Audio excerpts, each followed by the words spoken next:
West of Arkham, the hills rise wild, and there are valleys with deep woods that no axe ever cut. There are dark, narrow glens where the trees slope fantastically, and where thin brooklets trickle without ever having caught the glint of sunlight. On the gentler slopes there are farms, ancient and rocky, with squat, moss-coated cottages brooding eternally over New England secrets in the lee of great ledges. But these are all vacant now, the wide chimneys crumbling, and the shingled sides bulging perilously beneath low gambrel roofs.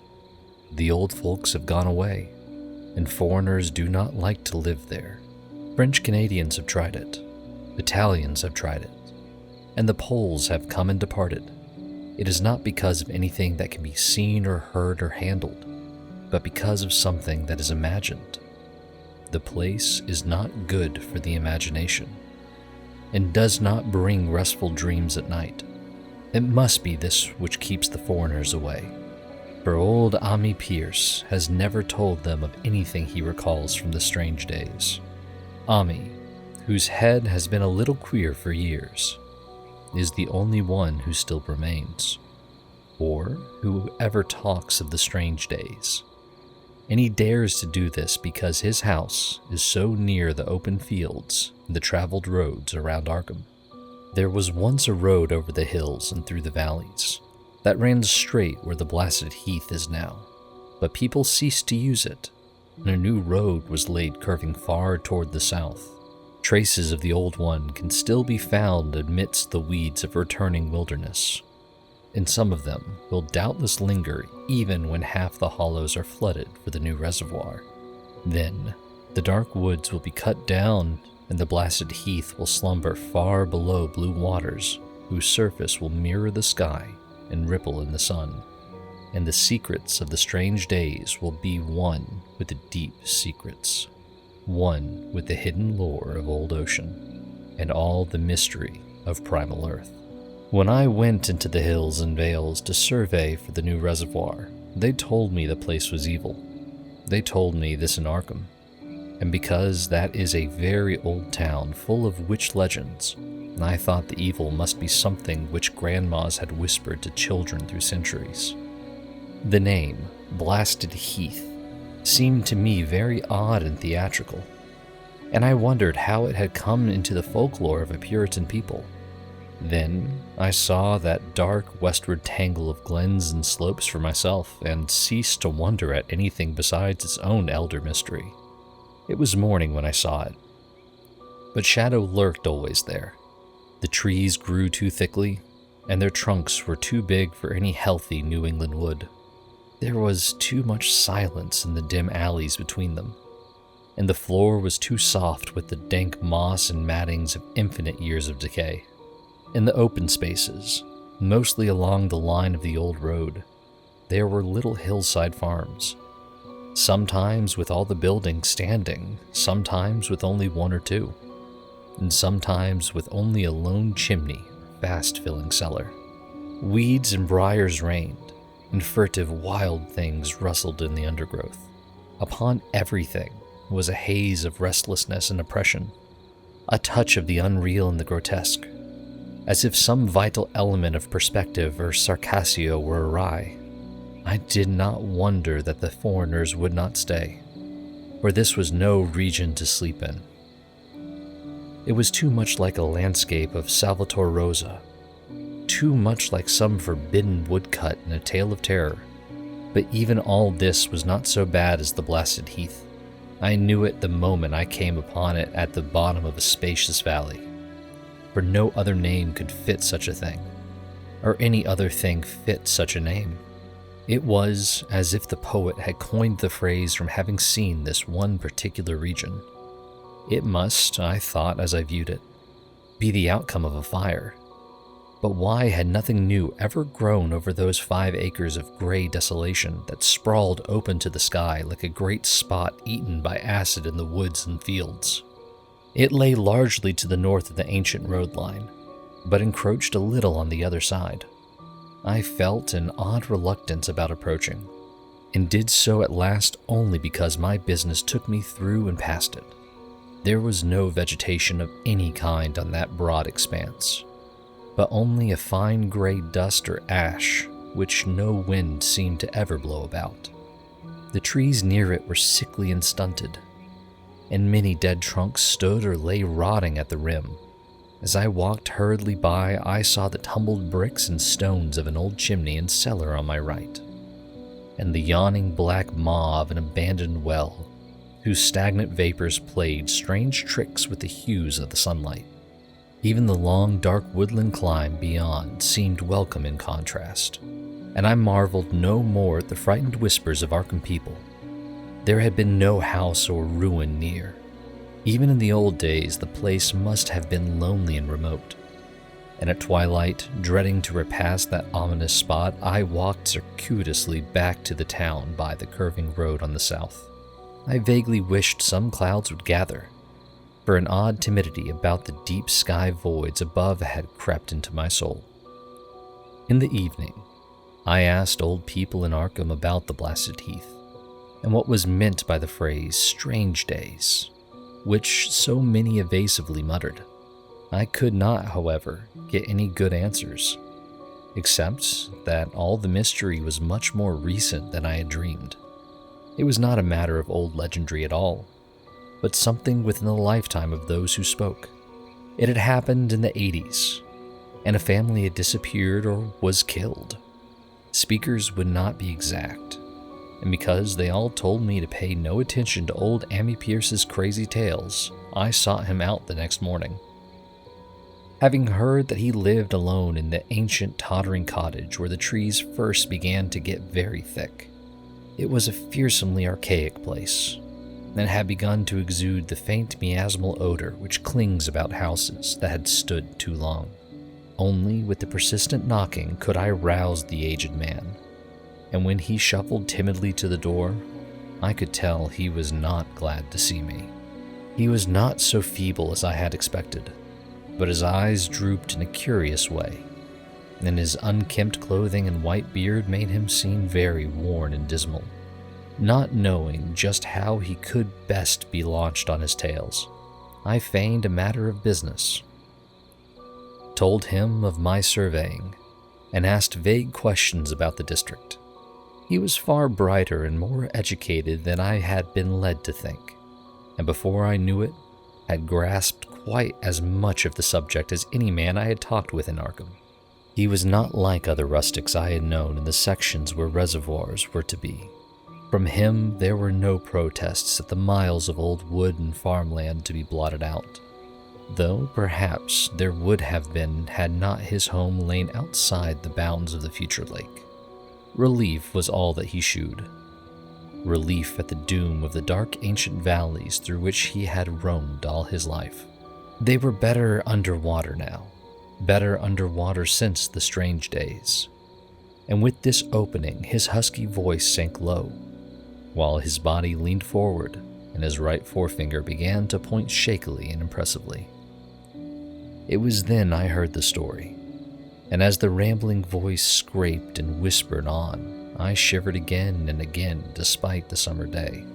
Often I had to recall the speaker from rambling, piece out scientific points which he knew only by a fading parrot memory of professors' talk, or bridge over gaps where his sense of logic and continuity broke down.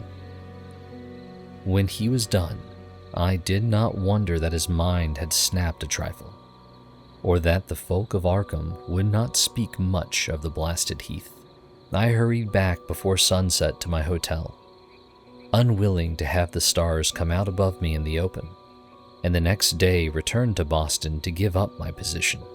I could not go into that dim chaos of old forest and slope again, or face another time that gray blasted heath where the black well yawned deep beside the tumbled bricks and stones.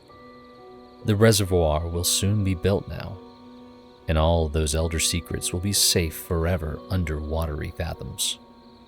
But even then, I do not believe I would like to visit that country by night, at least not when the sinister stars are out, and nothing could bribe me to drink the new city water of Arkham.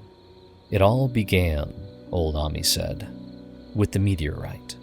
Before that time, there had been no wild legends at all since the witch trials. And even then, these western woods were not feared half so much as the small island of the Miskatonic, where the devil held court beside a curious stone altar older than the Indians. These were not haunted woods, and their fantastic dusk was never terrible till the strange days. Then there had come that white noontide cloud, that string of explosions in the air, and that pillar of smoke from the valley far in the wood. And by night, all Arkham had heard of the great rock that fell out of the sky, embedded itself in the ground beside the well at the Newen Gardner place. That was the house which had stood where the blasted heath was to come, the trim white Naum Gardner house amidst its fertile gardens and orchards. Nahum had come to town to tell people about the stone, and had dropped in at Ami Pierce's on the way. Ami was 40 then, and all the queer things were fixed very strongly in his mind. He and his wife had gone with the 3 professors from Miskatonic University, who hastened out the next morning to see the weird visitor from unknown stellar space, and had wondered why Nahum had called it so large the day before. It had shrunk, Nahum said as he pointed out the big brownish mound above the rippled earth and charred grass near the archaic well sweep in his front yard. But the wise men answered that stones do not shrink. Its heat lingered persistently, and Nahum declared it had glowed faintly in the night. The professors tried it with a geologist's hammer, and found it was oddly soft. It was, in truth, so soft as to be almost plastic, and they gouged rather than shipped a specimen to take back to the college for testing. They took it in an old pail borrowed from Nahum's kitchen, for even the small piece refused to grow cool. On the trip back, they stopped at Ami's to rest, and seemed thoughtful when Mrs. Pierce remarked that the fragment was growing smaller and burning the bottom of the pail. Truly, it was not large, but perhaps they had taken less than they thought. The day after that, all this was in June of '82, the professors had trooped out again in a great excitement. As they passed Ami's, they told him what queer things the specimen had done, and how it had faded wholly away when they put it in a glass beaker. The beaker had gone too, and the wise men talked of the strange stone's affinity for silicon. It had acted quite unbelievably in that well-ordered laboratory, doing nothing at all and shooing no occluded gases when heated on charcoal, being wholly negative in the borax bead, and soon proving itself absolutely non-volatile at any producible temperature, including that of the oxyhydrogen blowpipe. On an anvil it appeared highly malleable, and in the dark its luminosity was very marked, stubbornly refusing to grow cool. It soon had the college in a state of real excitement, and when upon heating before the spectroscope, it displayed shining bands unlike any known colors of the normal spectrum. There was much breathless talk of new elements, bizarre optical properties, and other things which puzzled men of science are wont to say when faced by the unknown. Hot as it was, they tested it in a crucible with all the proper reagents. Water did nothing. Hydrochloric acid was the same. Nitric acid and even aqua regia merely hissed and spattered against its torrid invulnerability. Ami had difficulty in recalling all these things, but recognized some solvents as I mentioned them in the usual order of use. There were ammonia and caustic soda, alcohol and ether, nauseous carbon disulfide, and a dozen others. But although the weight grew steadily less as time passed, and the fragment seemed to be slightly cooling, there was no change in the solvents to shew that they had attacked the substance at all. It was a metal, though, beyond a doubt. It was magnetic for one thing, and after its immersion in the acid solvents, there seemed to be faint traces of the Widmanstatten figures found on meteoric iron. When the cooling had grown very considerable, the testing was carried on in glass, and it was in a glass beaker that they left all the chips made of the original fragment during the work. The next morning, both chips and beaker were gone without a trace, and only a charred spot marked the place on the wooden shelf where they had been. All this the professors told Ami as they paused at his door, and once more he went with them to see the stony messenger from the stars, though this time his wife did not accompany him. It had now most certainly shrunk, and even the sober professors could not doubt the truth of what they saw. All around the dwindling brown lump near the well was a vacant space, except where the earth had caved in, and whereas it had been a good 7 feet across the day before, it was now scarcely 5.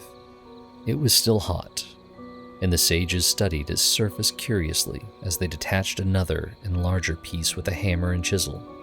They gouged deeply this time, and as they pried away the smaller masses, they saw that the core of the thing was not quite homogeneous. They had uncovered what seemed to be the side of a large colored globule embedded in the substance. The color, which resembled some of the bands in the meteor's strange spectrum, was almost impossible to describe, and it was only by analogy that they called it color at all. Its texture was glossy, and upon tapping it appeared to promise both brittleness and hollowness. One of the professors gave it a smart blow with a hammer, and it burst with a nervous little pop. Nothing was emitted, and all the trace of the thing vanished with the puncturing. It left behind a hollow spherical space about 3 inches across, and all thought it probable that others would have been discovered as the enclosing substance washed away. Conjecture was vain, so, after a futile attempt to find additional globules by drilling, the seekers left again with their new specimen, which proved, however, as baffling in the laboratory as its predecessor had been. Aside from being almost plastic, having heat and magnetism and slight luminosity cooling slightly in powerful acids, possessing an unknown spectrum, wasting away in air, and attacking silicone compounds with mutual destruction as a result.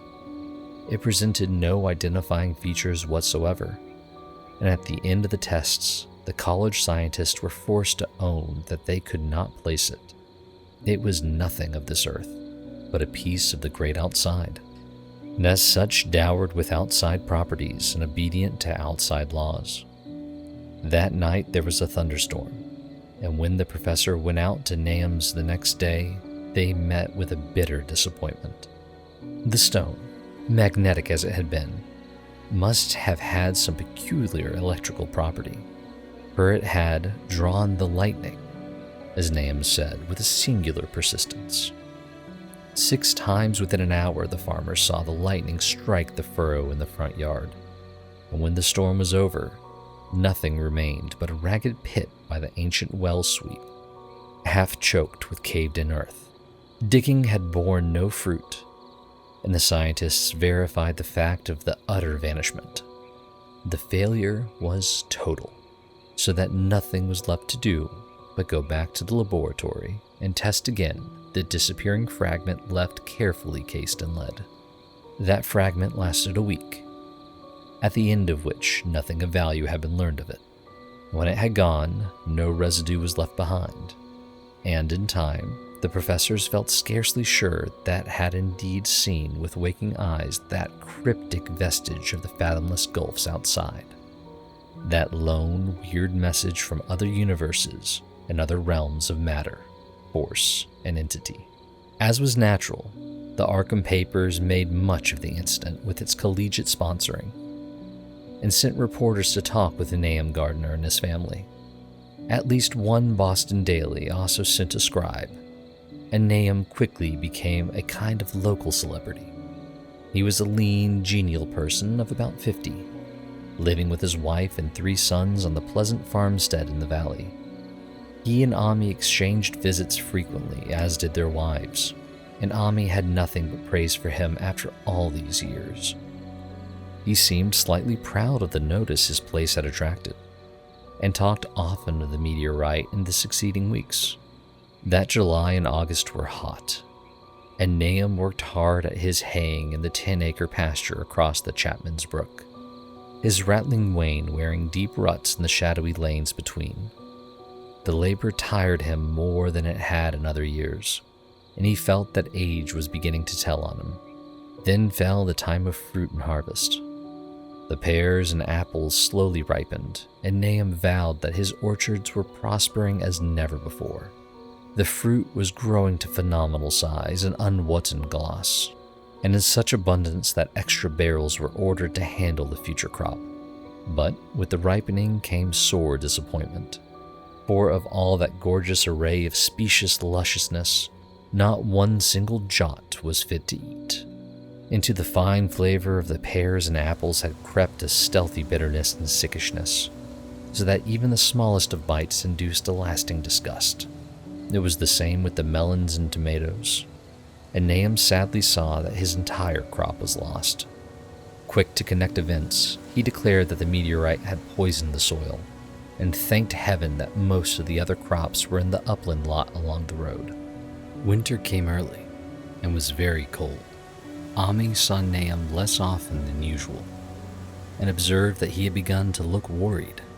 The rest of his family, too, seemed to have grown taciturn, and were far from steady in their church-going or their attendance at the various social events of the countryside. For this reserve or melancholy, no cause could be found, though all the household confessed now and then to poorer health and a feeling of vague disquiet. Nahum himself gave the most definite statement of anyone when he said he was disturbed about certain footprints in the snow. They were the usual winter prints of red squirrels, white rabbits, and foxes, but the brooding farmer professed to see something not quite right about their nature and arrangement. He was never specific, but appeared to think that they were not as characteristic of the anatomy and habits of squirrels and rabbits and foxes as they ought to be. Ami listened without interest to this talk until one night when he drove past Nahum's house in his sleigh. On the way back from Clark's Corners, there had been a moon, and a rabbit had run across the road, and the leaps of that rabbit were longer than either Ami or his horse liked. The latter indeed had almost run away when brought up by a firm rein. Thereafter, Ami gave Nahum's tales more respect, and wondered why the gardener's dogs seemed so cowed and quivering every morning. They had, it developed, nearly lost the spirit to bark. In February, the McGregor boys from Meadow Hill were out shooting woodchucks, and not far from the Gardner place bagged a very peculiar specimen. The proportions of its body seemed slightly altered in a queer way impossible to describe, while its face had taken on an expression which no one ever saw in a woodchuck before. The boys were genuinely frightened, and threw the thing away at once, so that only their grotesque tales of it ever reached the people of the countryside. But the shying of the horses near Nahum's house had now become an acknowledged thing, and all the basis for a cycle of whispered legend was fast taking form. People vowed that the snow melted faster around Nahum's than it did anywhere else, and early in March there was an odd discussion in Potter's General Store at Clark's Corners. Stephen Rice had driven past Gardner's in the morning, and had noticed the skunk cabbages were coming up through the mud by the woods across the road. Never were things of such size seen before, and they held strange colors that could not be put into any words. Their shapes were monstrous, and the horse had snorted at an odor which struck Stephen as wholly unprecedented. That afternoon, several persons drove past to see the abnormal growth, and all agreed that plants of that kind ought never to sprout in a healthy world. The bad fruit of the fall before was freely mentioned, and it went from mouth to mouth that there was poison in Nahum's ground. Of course it was the meteorite, and remembering how strange the men from the college had found that stone to be, several farmers spoke about the matter to them. One day they paid Nahum a visit, but having no love of wild tales and folklore, were very conservative in what they inferred. The plants were certainly odd, but all skunk cabbages are more or less odd in shape and odor and hue, Perhaps some mineral element from the stone had entered the soil, but it would soon be washed away. And as for the footprints and frightened horses, of course this was mere country talk, which such a phenomenon as the aerolite would be certain to start. There was really nothing for serious men to do in cases of wild gossip, or superstitious rustics will say and believe anything. And so all through the strange days the professor stayed away in contempt. Only one of them, who was given 2 vials of dust for analysis in a police job over a year and a half later, recalled that the queer color of that skunk cabbage had been very like one of the anomalous bands of light shewn by the meteor fragment in the college spectroscope, and like the brittle globule found embedded in the stone from that abyss. The samples in this analysis case gave the same odd bands at first, though later they lost the property. The trees budded prematurely around Nahum's, and at night they swayed ominously in the wind. Nahum's second son, Thaddeus, a lad of 15, swore that they swayed also when there was no wind, but even the gossips would not credit this. Certainly, however, restlessness was in the air. The entire Gardner family developed the habit of stealthily listening, though not for any sound which they could consciously name. The listening was indeed rather a product of moments when consciousness seemed half to slip away. Unfortunately, such moments increased week by week, till it became common speech that something was wrong with all the Nahum's folks. When the early saxifrage came out, it had another strange color. Not quite like that of the skunk cabbage, but plainly related and equally unknown to anyone who saw it. Nahum took some blossoms to Arkham and shooed them to the editor of the Gazette. But that dignitary did no more than write a humorous article about them, in which the dark fears of rustics were held up to polite ridicule. It was a mistake of Nahum's to tell a stolid city man about the way the great overgrown morning cloak butterflies behaved in connection with these saxifrages. April brought a kind of madness to the country folk, and began that disuse of the road past Nahum's which led to its ultimate abandonment. It was the vegetation. All the orchard trees blossomed forth in strange colors, and through the stony soil of the yard and adjacent pasturage there sprang up a bizarre growth which only a botanist could connect with the proper flora of the region. No sane, wholesome colors were anywhere to be seen, except in the green grass and leafage, but everywhere those hectic and prismatic variants of some diseased underlying primary tone without a place among the known tints of earth. The Dutchman's breeches became a thing of sinister menace, and the bloodroots grew insolent in their chromatic perversion. Ami and the gardeners thought that most of the colors had a sort of haunting familiarity, and decided that they reminded one of the brittle globules in the meteor. Nahum plowed and sowed the 10-acre pasture and the upland lot, but did nothing with the land around the house. He knew it would be of no use, and hoped that the summer's strange growths would draw all the poison from the soil. He was prepared for almost anything now, and had grown used to the sense of something near him waiting to be heard. The shunning of his house by neighbors told on him, of course, but it told on his wife more. The boys were better off being at school each day, but they could not help being frightened by the gossip. Thaddeus, an especially sensitive youth, suffered the most. In May, the insects came, and Nahum's place became a nightmare of buzzing and crawling. Most of the creatures seemed not quite usual in their aspects and motions, and their nocturnal habits contradicted all former experience. The gardeners took to watching at night, watching in all directions at random for something. They could not tell what. It was then that they all owned that Thaddeus had been right about the trees. Mrs. Gardner was the next to see it from the window as she watched the swollen boughs of a maple against a moonlit sky. The boughs surely moved, and there was no wind. It must be the sap.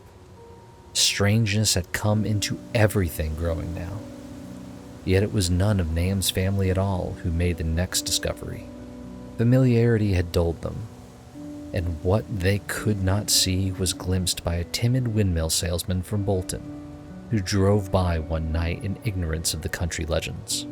What he told in Arkham was given a short paragraph in the Gazette, and it was there that all the farmers, Nahum included, saw it first.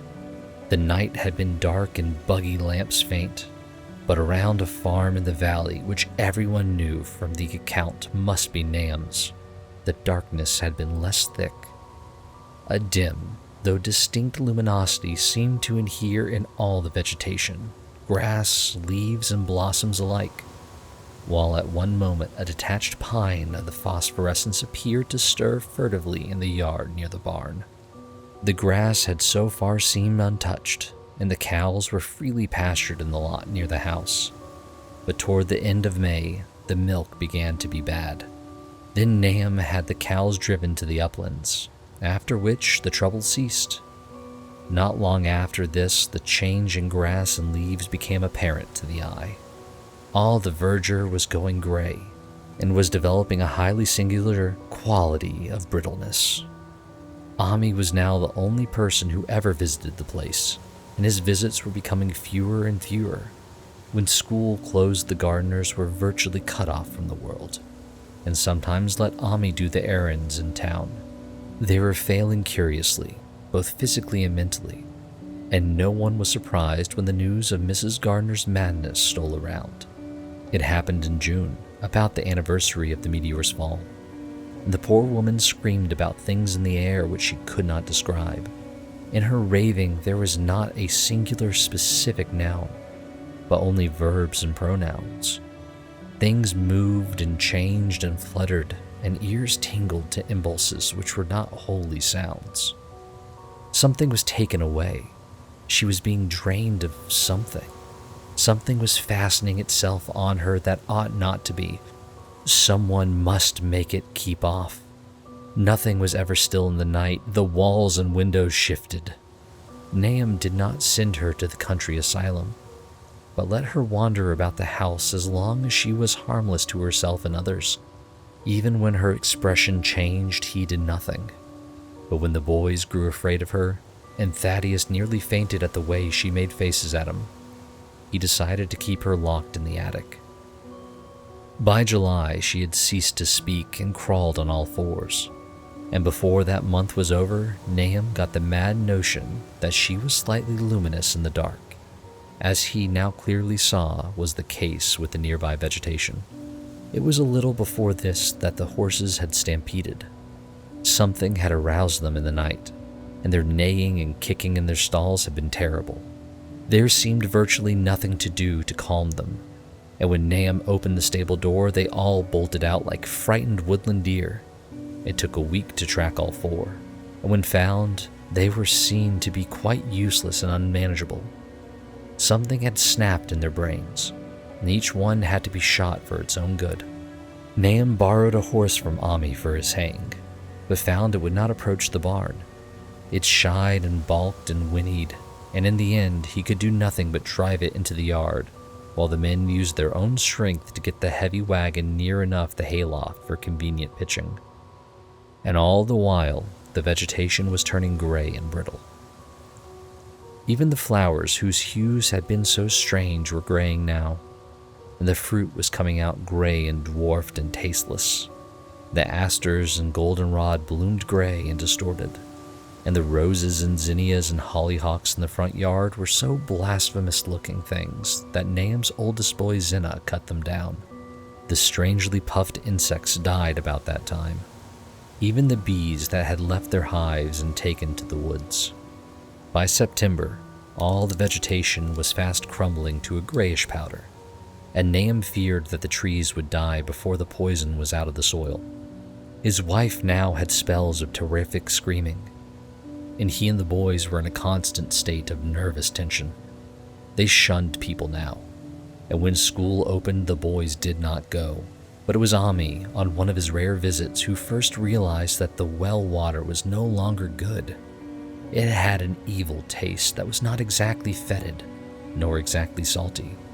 and Ami advised his friends to dig another well on higher ground to use till the soil was good again. Nahum, however, ignored the warning, for he had by that time become callous to strange and unpleasant things.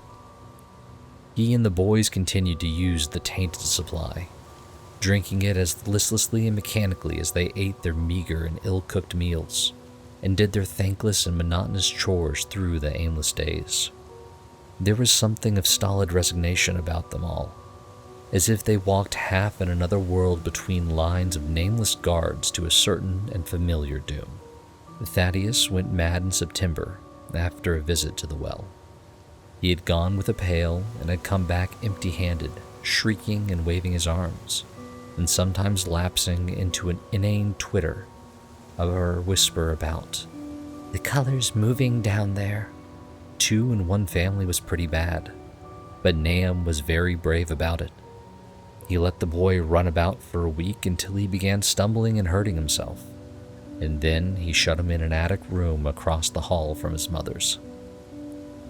The way they screamed at each other from behind their locked doors was very terrible, especially to little Merwin, who fancied they talked in some terrible language that was not of earth. Merwin was getting frightfully imaginative, and his restlessness was worse after the shutting away of the brother who had been his greatest playmate. Almost at the same time, the mortality among the livestock commenced. Poultry turned grayish and died very quickly, their meat being found dry and noisome upon cutting. Hogs grew inordinately fat, then suddenly began to undergo loathsome changes which no one could explain. Their meat was of course useless, and Nahum at his wit's end. No rural veterinary would approach his place, and the city veterinary from Arkham was openly baffled. The swine began growing gray and brittle and falling to pieces before they died, and their eyes and muzzles developed singular alterations. It was very inexplicable, for they had never been fed from the tainted vegetation. Then something struck the cows. Certain areas or sometimes the whole body would become uncannily shriveled or compressed, and atrocious collapses or disintegrations were common. In the last stages, and death was always the result, there would be a graying and turning of brittle like that which beset the hogs. There could be no question of poison, for all the cases occurred in a locked and undisturbed barn. No bites of prowling thing could have brought the virus, for what live beasts of earth can pass through a solid obstacle? It must be only natural disease. Yet what disease could wreak such results was beyond any mind's guessing. When the harvest came, there was not an animal surviving on the place, for the stock and poultry were dead, and the dogs had run away. These dogs, 3 in number, had all vanished one night and were never heard of again. The 5 cats had left some time before, but their going was scarcely noticed since there now seemed to be no mice, and only Mrs. Gardner had made pets of the graceful felines. On the 19th of October, Nahum staggered into Ami's house with hideous news. The death had come to poor Thaddeus in his attic room, and it had come in a way which could not be told. Nahum had dug a grave in the railed family plot behind the farm, and had put therein what he found. There could have been nothing from outside, for the small barred window and locked door were intact, but it was much as it had been in the barn. Ami and his wife consoled the stricken man as best they could, but shuddered as they did so. Stark terror seemed to cling round the Gardners and all they touched.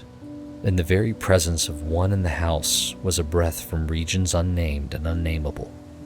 Ami accompanied Nahum home with the greatest reluctance, and did what he might to calm the hysterical sobbing of little Merwin. Zinnis needed no calming. He had come of late to do nothing but stare into space and obey what his father told him, and Ami thought that his fate was very merciful. Now and then Merwin's screams were answered faintly from the attic, and in response to an inquiring look, Nahum said that his wife was getting very feeble. When night approached, Ami managed to get away, for not even friendship could make him stay in that spot when the faint glow of the vegetation began, and the trees may or may not have swayed without wind. It was really lucky for Ami that he was not more imaginative. Even as things were, his mind was bent ever so slightly. But had he been able to connect and reflect upon all the portents around him, he must inevitably have turned a total maniac.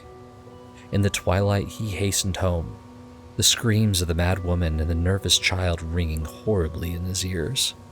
3 days later, Nahum lurched into Ami's kitchen in the early morning, and in the absence of his host, stammered out a desperate tale once more, while Mrs. Pierce listened in a clutching fright. It was little Merwin this time. He was gone. He had gone out late at night with a lantern and a pail for water, and had never come back. He'd been going to pieces for days and hardly knew what he was about. Screamed at everything. There had been a frantic shriek from the yard then, but before the father could get to the door, the boy was gone. There was no glow from the lantern he had taken, and of the child himself, no trace. At the time, Nahum thought the lantern and pail were gone too.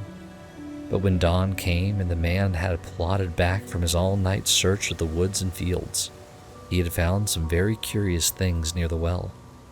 There was a crushed and apparently somewhat melted mass of iron, which had certainly been the lantern, while a bent bale and twisted iron hoop beside it, both half fused, seemed to hint at the remnants of the pail. That was all. Nahum was past imagining. Mrs. Pierce was blank, and Ami, when he had reached home and heard the tale, could give no guess. Merwin was gone, and there would be no use in telling the people around who shunned all gardeners now. No use either in telling the city people at Arkham who laughed at everything. Thad was gone, and now Merwin was gone. Something was creeping and waiting to be seen and felt and heard. Nahum would go soon, and he wanted Ami to look after his wife and Zinas if they survived him. It must all be a judgment of some sort, though he could not fancy what for, since he had always walked uprightly in the Lord's ways so far as he knew. For over 2 weeks, Ami saw nothing of Nahum, and then, worried about what might have happened, he overcame his fears and paid the gardener's place a visit. There was no smoke from the great chimney, and for a moment the visitor was apprehensive of the worst. The aspect of the whole farm was shocking. Grayish, withered grass and leaves on the ground, vines falling in brittle wreckage from archaic walls and gables, and great bare trees clawing up at the gray November sky with a studied malevolence which Ami could not but feel had come from some subtle change in the tilt of the branches. But Nahum was alive after all. He was weak and lying on a couch in the low-ceilinged kitchen, but perfectly conscious and able to give us simple orders to Zinas.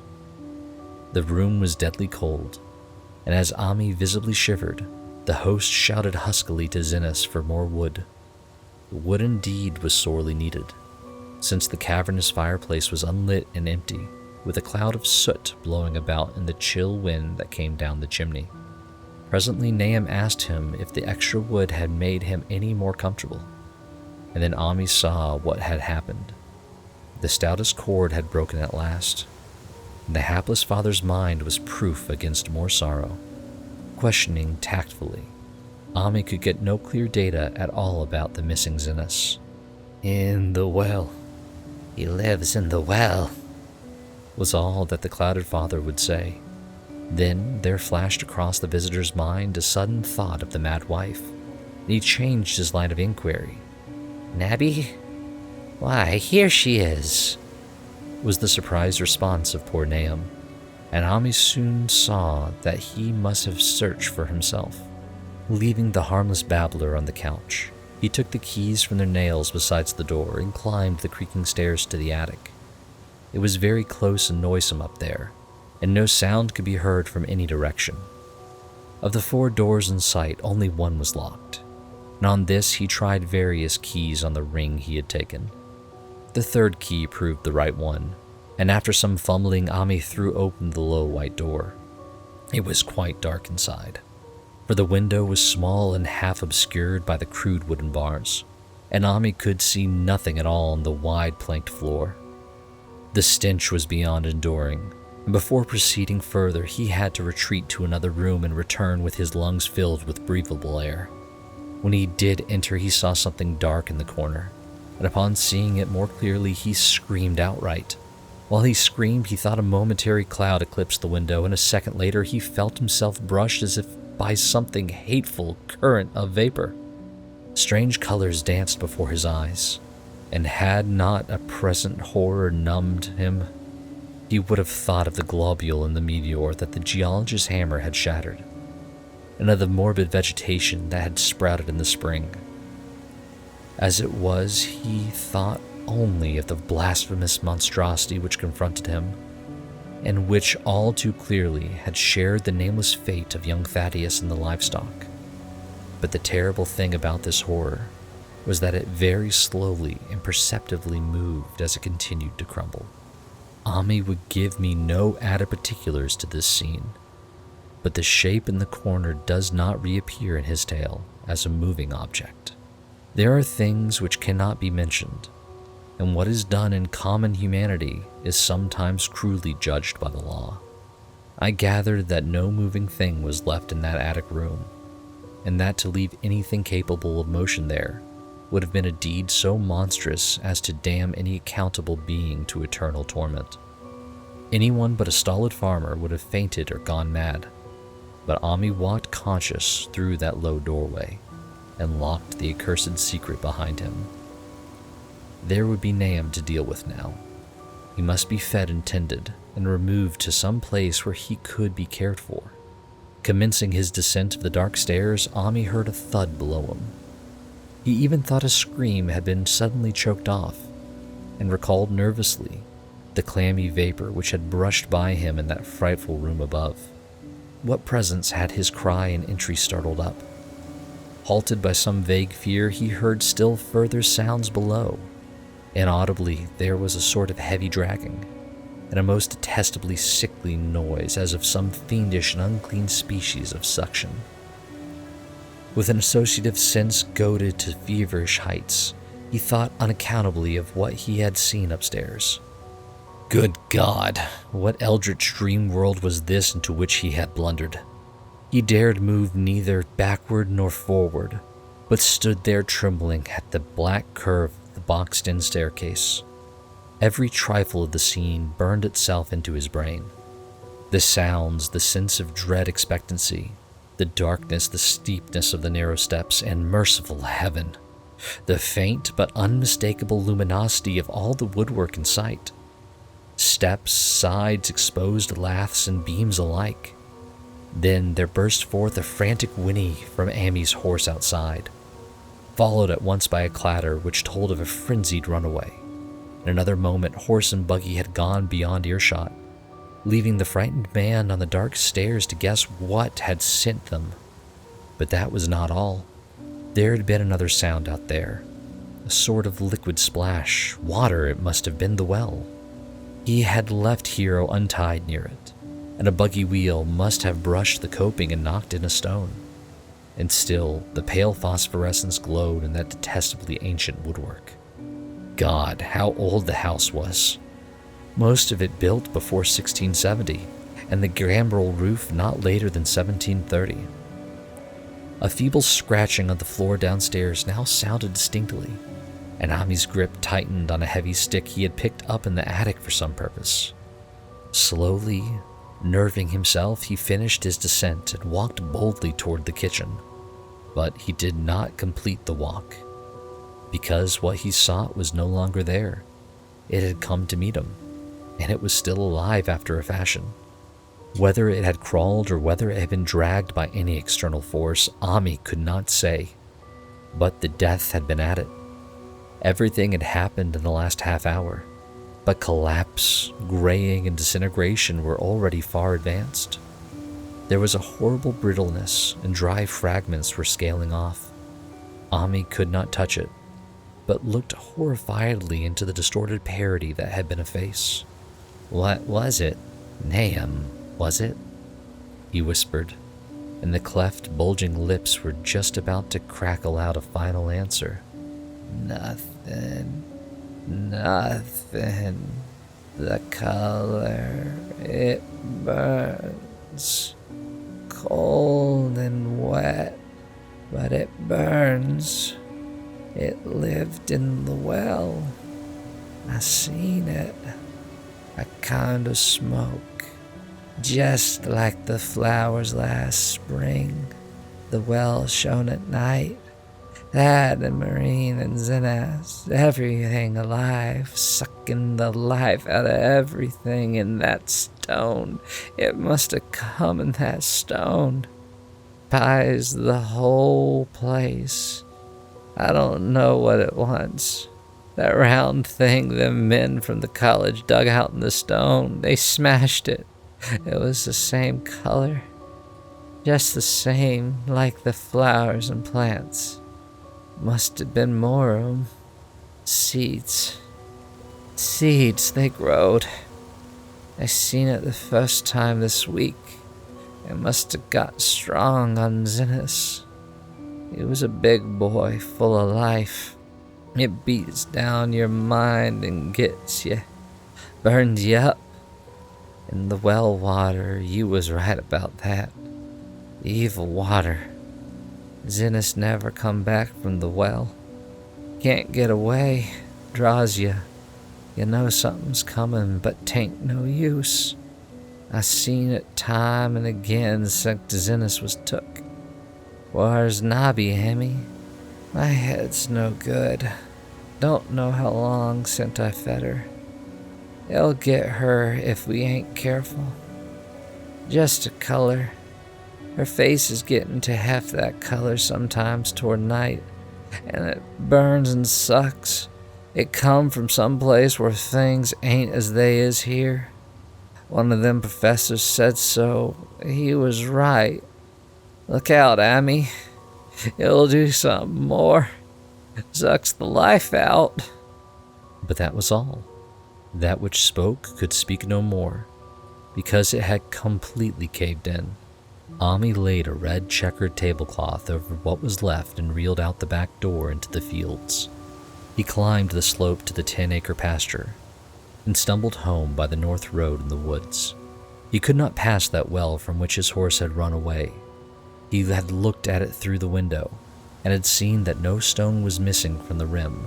Then the lurching buggy had not dislodged anything after all. The splash had been something else, something which went into the well after it had done with poor Nahum. When Ami reached his house, the horse and buggy had arrived before him and had thrown his wife into fits of anxiety. Reassuring her without explanations, he set out at once for Arkham and notified the authorities that the Gardner family was no more. He indulged in no details, but merely told of the deaths of Nahum and Nabby, that of Thaddeus being already known, and mentioned that the cause seemed to be the same strange ailment which had killed the livestock. He also stated that Merwin and Zinnes had disappeared. There was considerable questioning at the police station, and in the end, Ami was compelled to take 3 officers to the Gardner's farm, with the coroner, the medical examiner, and the veterinary who had treated the diseased animals. He went much against his will, for the afternoon was advancing, and he feared the fall of night over that accursed place. But it was some comfort to have so many people with him. The 6 men drove out in a Democrat wagon, following Ami's buggy, and arrived at the pest-ridden farmhouse about 4 o'clock. Used as the officers were to gruesome experiences, not one remained unmoved at what was found in the attic and under the red checkered tablecloth on the floor below. The whole aspect of the farm with its gray desolation was terrible enough, but those 2 crumbling objects were beyond all bounds. No one could look long at them, and even the medical examiner admitted that there was very little to examine. Specimens could be analyzed, of course, so he busied himself in obtaining them, and here it develops that a very puzzling aftermath occurred at the college laboratory, where the 2 vials of dust were finally taken. Under the spectroscope, both samples gave off an unknown spectrum, in which many of the baffling bands were precisely like those which the strange meteor had yielded in the previous year. The property of emitting this spectrum vanished in a month. The the dust thereafter consisting mainly of alkaline phosphates and carbonates. Ami would not have told the men about the well if he had thought they meant to do anything then and there. It was getting toward sunset, and he was anxious to be away. But he could not help glancing nervously at the stony curb by the great sweep. And when a detective questioned him, he admitted that Nam had feared something down there, so much that he had never even thought of searching it for Merwin or Zenas. After that, nothing would do, but that they empty and explore the well immediately. So Ami had to wait trembling while pail after pail of rank water was hauled up and splashed on the soaking ground outside. The men sniffed in disgust at the fluid, and toward the last held their noses against that fetor that they were uncovering. It was not so long a job that they had feared it would be, since the water was phenomenally low. There is no need to speak too exactly of what they found. Merwin and Zenas were both there, in part, though vestiges were mainly skeletal. There were also a small deer and a large dog in about the same state, and a number of bones of smaller animals. The ooze and slime at the bottom seemed inexplicably porous and bubbling, and a man who descended on handholds with a long pole found that he could sink the wooden shaft to any depth in the mud of the floor without meeting any solid obstruction. Twilight had now fallen, and lanterns were brought from the house.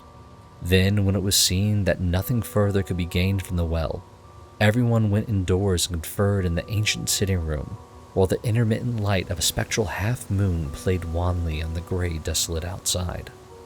The men were frankly nonplussed by the entire case, and could find no convincing common element to link the strange vegetable conditions, the unknown disease of livestock and humans, and the unaccountable deaths of Merwin and Zenas in the tainted well.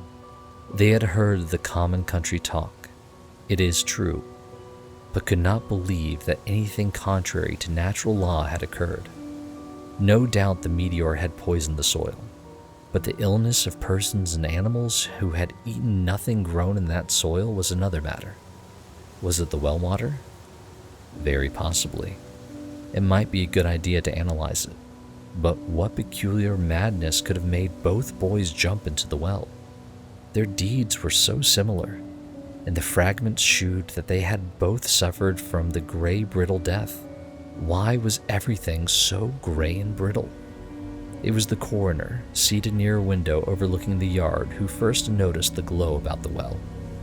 Night had fully set in, and all the abhorrent ground seemed faintly luminous with more than the fitful moonbeams.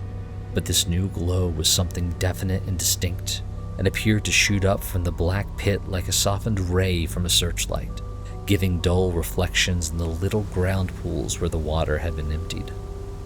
It had a very queer color, and as all the men clustered round the window, Ami gave a violent start, for this strange beam of ghastly miasma was to him of no unfamiliar hue. He had seen that color before, and feared to think what it might mean. He had seen in it the nasty brittle globule in that aerolite 2 summers ago, had seen it in the crazy vegetation of the springtime, and had thought he had seen it for an instant that very morning against the small barred window of that terrible attic room where nameless things had happened. It had flashed there a second, and a clammy and hateful current of vapor had brushed past him. And then poor Nam had been taken by something of that color. He had said so at the last, said it was the globule in the plants. After that had come the runaway in the yard, and the splash in the well. And now that well was belching forth to the night a pale, insidious beam of the same demonic tint. It does credit to the alertness of Ami's mind that he puzzled even at that tense moment over a point which was essentially scientific. He could not but wonder at his gleaning of the same impression from a vapor glimpsed in the daytime, against a window opening on the morning sky, and from a nocturnal exhalation seen as a phosphorescent mist against the black and blasted landscape. It wasn't right. It was against nature. And he thought of those terrible last words of his stricken friend. "It comes from some place where things ain't as they is here. One of them professors said so. All 3 horses outside, tied to a pair of shriveled saplings by the road, were now neighing and pawing frantically. The wagon driver started for the door to do something, but Ami laid a shaking hand on his shoulder. "Don't go out there," he whispered. "They's more to this now what we know. Nahum says something lived in the well that sucks your life out. He said it must be something a growed from a round ball like one we all seen in the meteor stone that fell a year ago June. Sucks and burns, he said, and is just a cloud of color like that light out there now that you can hardly see and can't tell what it is. Nahum thought it feeds on everything living and gets stronger all the time. He said he seen it this last week. It must be something from away off in the sky, like the men from the college last year says a meteor stone was. The way it made and the way it works ain't like no way of God's world. It's something far beyond." So the men paused indecisively as the light from the well grew stronger, and the hitched horses pawed and whinnied in increasing frenzy. It was truly an awful moment.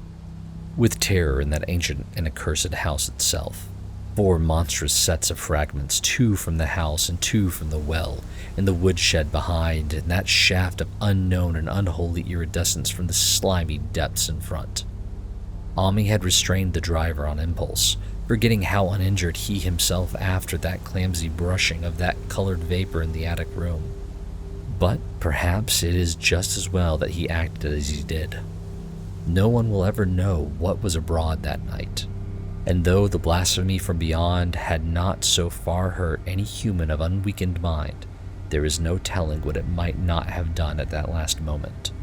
And with its seemingly increased strength and the special signs of purpose it was soon to display beneath the half-clouded moonlit sky. All at once, one of the detectives at the window gave a short, sharp gasp. The others looked at him and then quickly followed his own gaze upward to the point at which its idle straying had been suddenly arrested. There was no need for words. What had been disputed in country gossip was disputable no longer, and it is because of the thing which every man of that party agreed in whispering later on the strange days are never talked about in Arkham. It is necessary to premise that there was no wind at that hour of the evening. One did arise not long afterward, but there was absolutely none then. Even the dry tips of the lingering hedge mustard, gray and blighted, and the fringe on the roof of the standing Democrat wagon were unstirred. Yet amid that tense, godless calm, the high, bare boughs of all the trees in the yard were moving. They were twitching morbidly and spasmodically, clawing in convulsive and epileptic madness at the moonlit clouds, scratching impotently in the noxious air as if jerked by some alien and bodiless line of linkage with subterranean horrors writhing and struggling below the black roots. Not a man breathed for several seconds. Then a cloud of darker depth passed over the moon, and the silhouette of clutching branches faded out momentarily.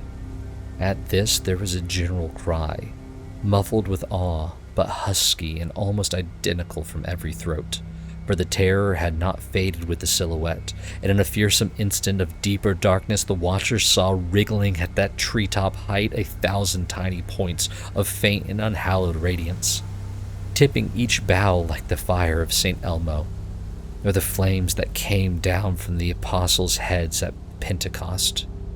It was a monstrous constellation of unnatural light, like a glutted swarm of corpse-fed fireflies dancing hellish sarabands over an accursed marsh, and its color was that same nameless intrusion which Ami had come to recognize and dread. All the while the shaft of phosphorescence from the well was getting brighter and brighter, bringing to the minds of the huddled men a sense of doom and abnormality which far outtraced any image their conscious minds could form. It was no longer shining out, it was pouring out, and the shapeless stream of unplaceable color left the well. It seemed to flow directly into the sky. The veterinary shivered and walked to the front door to drop the heavy extra bar across it. Ami shook no less, and had to tug and point for lack of controllable voice when he wished to draw notice to the growing luminosity of the trees. The neighing stamping of the horses had become utterly frightful, but not a soul of that group in the old house would have ventured forth for any earthly reward.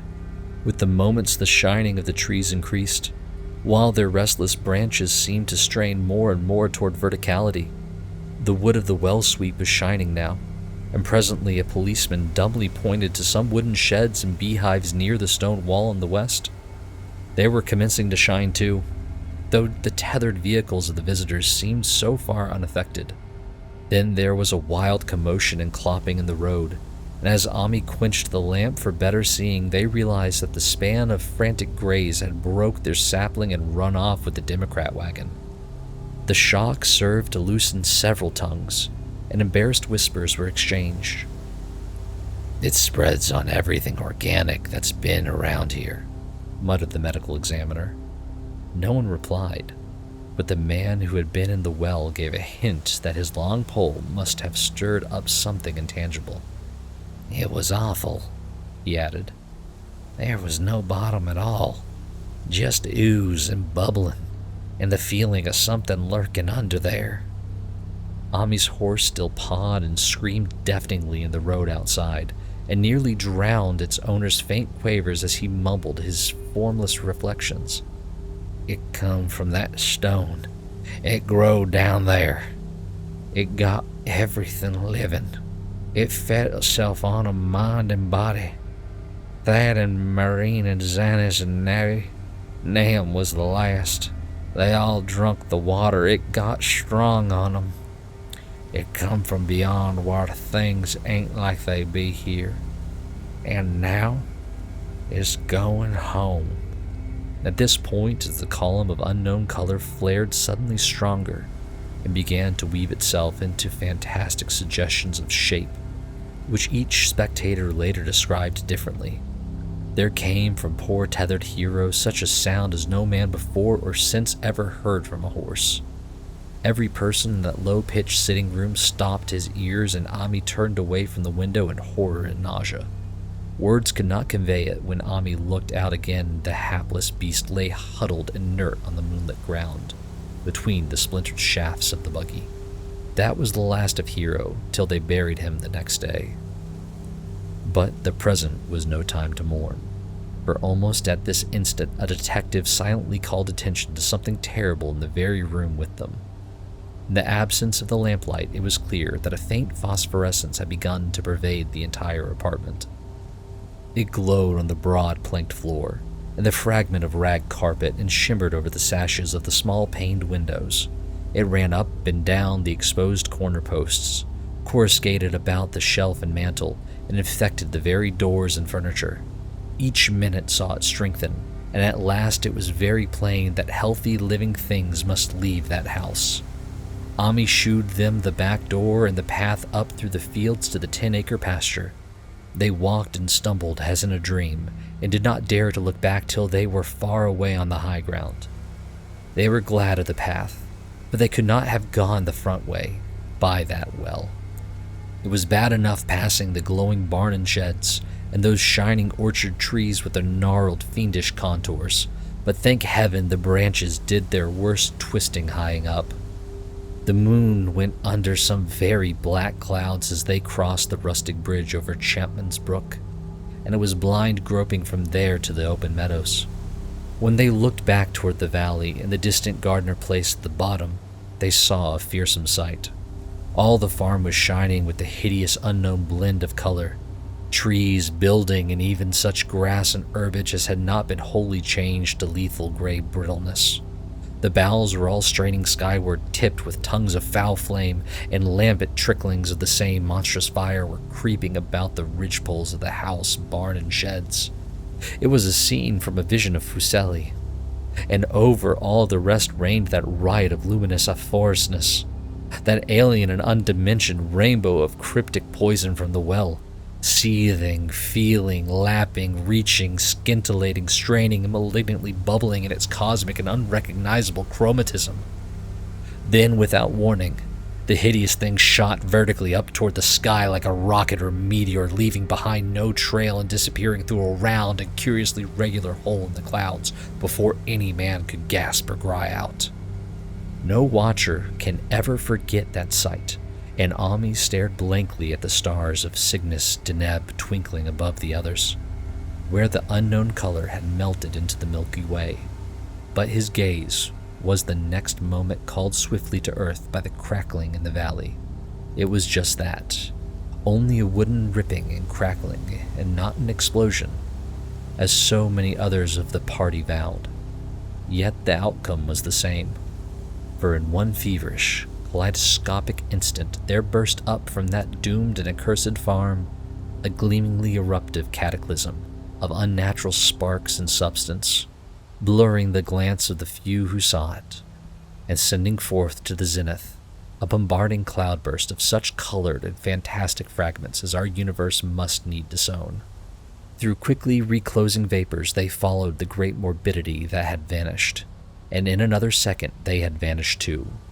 Behind and below was only a darkness to which the men dared not return, and all about was a mounting wind which seemed to sweep down in black foregusts from interstellar space. It shrieked and howled and lashed the fields and distorted woods in a mad cosmic frenzy, till soon the trembling party realized it would be no use waiting for the moon to shew what was left down there at Nahum's. Too awed even to hint theories, the 7 shaking men trudged back toward Arkham by the North Road. Ami was worse than his fellows, and begged them to see him inside his own kitchen, instead of keeping straight on to town.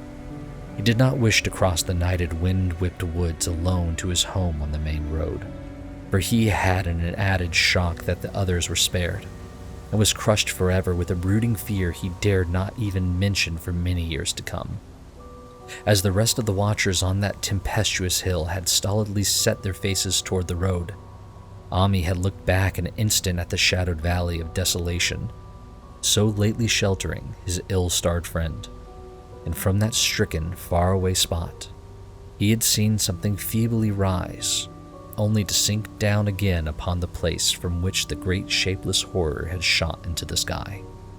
It was just a color, but not any color of our earth or heavens, and because Ami recognized that color, and knew that this last faint remnant must still lurk down there in the well, he had never been quite right since. Ami would never go near that place again. It is over half a century now since the horror happened, but he has never been there, and will be glad when the new reservoir blots it out. I shall be glad too, for I do not like the way the sunlight changed color around the mouth of that abandoned well I passed. I hope the water will always be very deep, but even so, I shall never drink it. I do not think I shall visit the Arkham country hereafter. 3 of the men who have been with Ami returned the next morning to see the ruins by daylight. But there were not any real ruins, only the bricks of the chimney, the stones of the cellar, some mineral and metallic litter here and there, and the rim of that nefandrous well, save for Ami's dead horse, which they towed away and buried, and the buggy which they shortly returned to him. Everything that had ever been living had gone.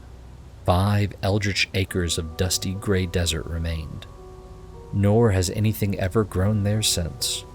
To this day, it sprawls open to the sky like a great spot eaten by acid in the woods and fields, and the few who have ever dared glimpse it in spite of the rural tales have named it the Blasted Heath. The rural tales are queer. They might even be queerer if the city men and college chemists could be interested enough to analyze the water from that disused well, or the gray dust that no wind seems to ever disperse.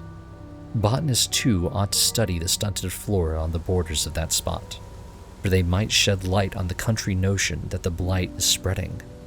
Little by little, perhaps an inch a year. People say the color of the neighboring herbage is not quite right in the spring, and that wild things leave queer prints in the light winter snow. Snow never seems quite so heavy on the Blasted Heath as it is elsewhere. Horses, the few that are left in the motor age, grow skittish in the silent valley, and hunters cannot depend on their dogs too near this splotch of grayest dust. They say the mental influences are very bad too. Numbers went queer in the years after Nahum's taking, and always they lacked the power to get away. Then the stronger-minded folk all left the region, and only the foreigners tried to live in the crumbling old homesteads. They could not stay, though, and one sometimes wonders what insight beyond ours their wild, weird stories of whispered magic have given them. Their dreams at night, they protest, are very horrible in that grotesque country.